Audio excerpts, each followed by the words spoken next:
If you're fed up with your FPS counter / overlay looking like this, and you want a much more refined, cleaner looking overlay that looks a lot more professional, then this video is for you. In this video, not only will I be providing you with the exact overlay that I use for all my benchmarks, but I'll show you how to customize it, and for you guys that want to design a complete new one for yourself, I'll also provide the step-by-step guide on how to do so.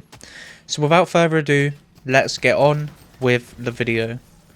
First, head over to a web browser and search for MSI Afterburner. The top link will be the official download from MSI, so click the button here for the latest version as of you watching this video. Once downloaded, extract the file, and once it's open, run the MSI Afterburner installer. Make sure to uncheck Norton 360 for Gamer as you do not need this, and then hit the install button. Select your language, click the next button, and then accept the terms of the license agreement. And this part is important. You want to make sure RivaTuner statistics server is checked, as you will need this for the overlay. Hit next, next again, and then install MSI Afterburner. Once again for RivaTuner, select your language, hit next and accept the terms of the license agreement. Next again, then go ahead and choose where you want it installed. Hit next and let it install RivaTuner statistics.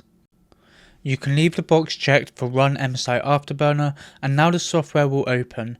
Now usually this is where you would add all the sensors for the hardware you want to be monitored on the overlay. However, for a custom overlay, you want to make sure that within the settings, then monitoring tab, the box for show in on screen display is unchecked. If it isn't, then the standard overlay will just appear behind your custom overlay.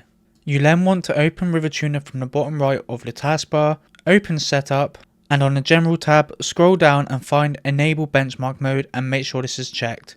Inside of RivaTuner, open setup, go to plugins, check the tick mark next to overlay editor, and then double click on the overlay editor to open it.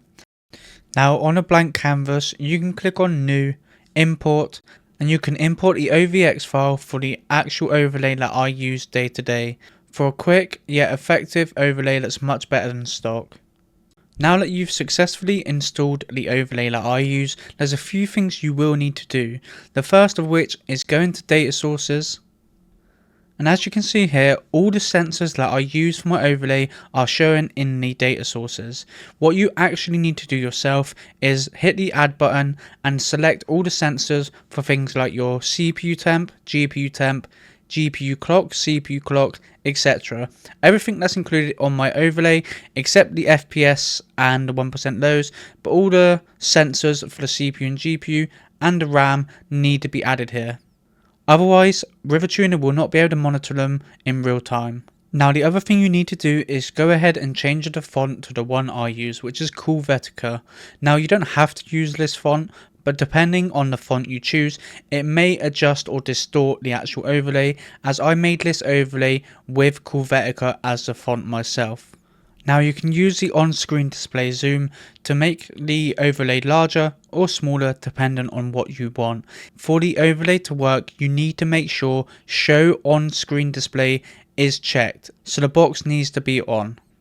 Now the best part is this overlay that I've provided is fully customizable. You can change the writing at the top, you can add different sensors, maybe you want to add CPU power or GPU power to it.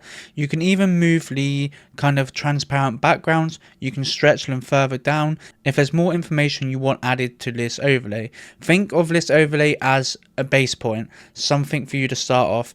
You're more than welcome to customize it if you want, or if you're happy with how the overlay is, you can leave it be. But in the next part of the video, I will show you how to make a brand new overlay from scratch. But if you just wanted a quick, easy to follow overlay, then the video is pretty much done for you. Just import my overlay, change the font to Helvetica, or adjust the sizing of the overlay yourself with a font you want, then adjust the zoom scale for how big you want it on your screen. And then just make sure the show on screen display is checked so that it actually opens up when you open MSI Afterburner and RivaTuner statistics. But if you were here for a quick, easy to follow overlay and this video has helped you out and you're done now, consider a liking, maybe comment down below and subscribe to the channel. But for you guys that do want a custom overlay, you want to learn how to make it from scratch yourself, I'm going to give you a basic breakdown of how to add all the different sensors, how to change colors, font size, etc., and make one more suitable for your needs. Oh, and one more quick thing, if you open MSI Afterburner and open settings, go to the benchmark tab, you will see begin recording and end recording. What you want to actually do is set these to a keybind. So for me, it's Alt plus R for record, and then it's Alt plus S for stop. And what this basically means is, in most games, you may open up the RivaTuner overlay before you've even got into a game, maybe on the loading screen, and then obviously you're going to have the loading screen make your FPS 10 and your 1% lows 5.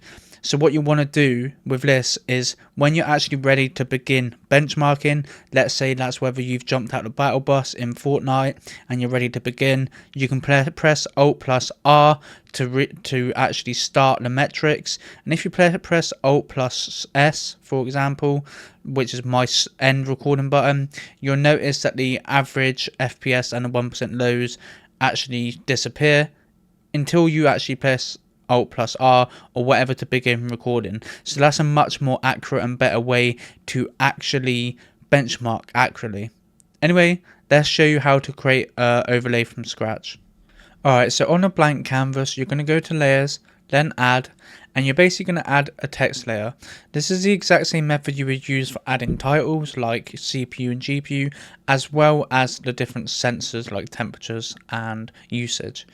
Now what you can actually do is check the box next to use custom text color, and then in the box on the right you can actually go ahead and change the color of the text to whatever suits your needs. Just beneath that you can go ahead and change the text size, and it will change in real time, so you can kind of adjust this depending on how big you actually want the text to be, but usually anything between 100 to 140 is big and clear enough for the actual text layers.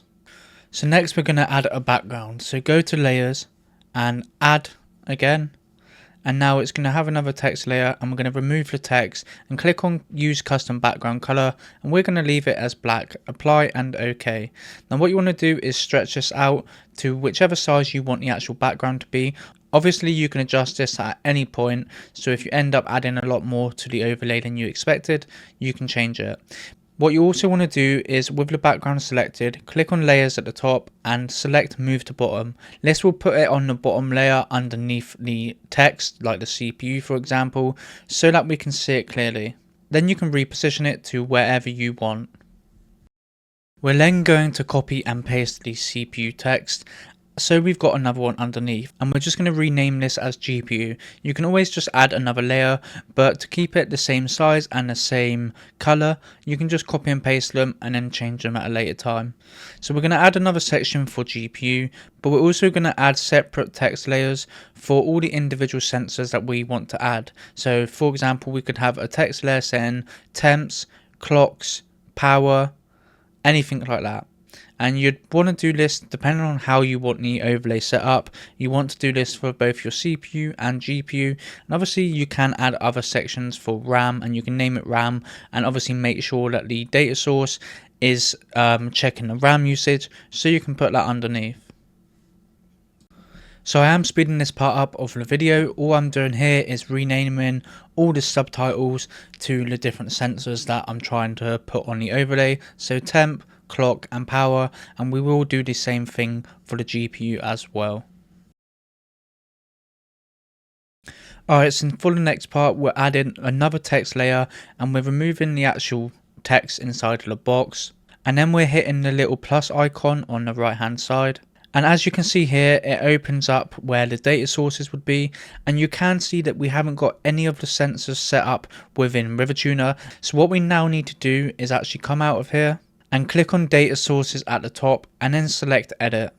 And as you can see, there is a blank canvas, so what you want to do is hit the add button, and from there it's going to show a bunch of different sensors. We're going to scroll down until we find CPU temp.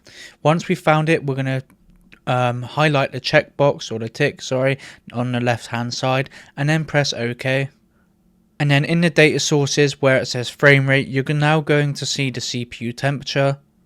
And then what you want to do is select CPU temperature, and then the box on the left hand side of add current value macro, you want this selected. We're then going to add a custom text color. You can choose a color of your choice. And then after that, we're going to press apply and OK. So as you'll be able to see on screen, our CPU temp is now working and it's live temp. So if our CPU was to get really hot all of a sudden, it would react to that, and this is a live sensor now basically. And basically what we got to do now is do the exact same thing with clock and power, and that's basically what you've got to do. So it's a case of going to the data sources, clicking on edit, add in a new data source, so you scroll down and find the CPU clock, and then you're going to basically add that to a text layer and do the exact same thing that we've just done with the CPU temp, but for clock and power. And it's basically rinse and repeat. We're going to do the exact same thing with the GPU, select the GPU temp, clock and power, add them to a text layer, make sure that they're in the data sources, otherwise it won't work. Then we've got all the sensors for all the statistics that we actually want to capture. But yeah, as I said, it's just rinse and repeat, doing the exact same thing with all the different sensors. Now, I made a really stupid mistake of actually doing a tutorial without any voiceovers and then having to add them after. So if anything doesn't make sense to you, just leave a comment down below on the video, and I'm more than happy to help every single one of you. Now, I actually initially followed a custom overlay video from someone called Devin Johnston, who made a really good video for a minimal FPS overlay. Now, that video was great to get an understanding of how to use the actual overlay editor, but he didn't actually show how to add additional sensors and stuff, because his video focused on CPU and GPU and then just FPS, not things like 1%, 0.1% lows, which is something I actually use a lot as a benchmarker. Now that's where I'm trying to be as accurate and descriptive as possible for you guys. You absolutely need to have the data sources added for every single sensor that you want to add. Otherwise, it's just not going to work, and either it's just going to appear as a number and it'll be a static number, or it's just not going to appear properly. So make sure you're adding all the data sources in, as it's very important. Alright, so next up we're going to be adding FPS, average FPS and 1% lows, 1% low FPS to this new overlay. So all we want to do, they're only titles, so we just need to type them things into text layers, change your colors to whatever you want, and position them wherever we want as well.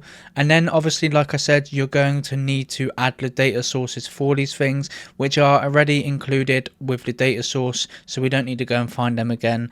The FPS, frame time, all them things are included already.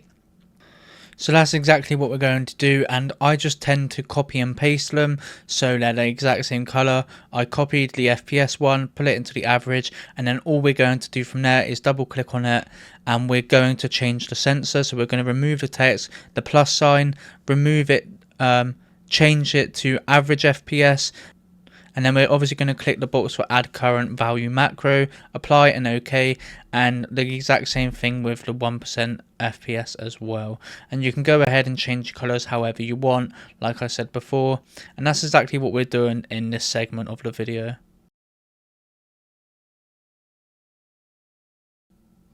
Now the only thing I am not showing in this video is how to add images or shapes to the actual overlay. Now I have managed to do it before by following Devin Johnston's video, because he does show you kind of briefly how to do it, but it is a little bit confusing, and for me, I don't really care about having my logo or anything else on there.